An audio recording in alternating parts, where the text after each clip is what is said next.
Hi! In front of me is Nokia C12, and today I would like to show you how you can turn on or off this device location.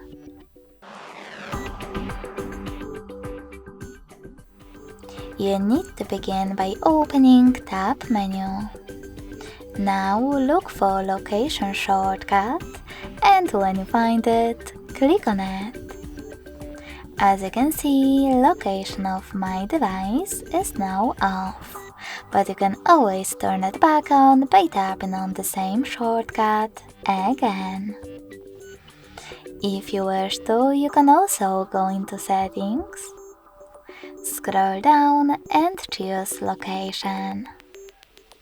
Then click on this switcher next to Use Location to turn it off or on.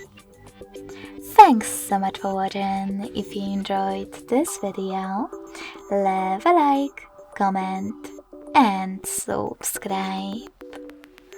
Bye!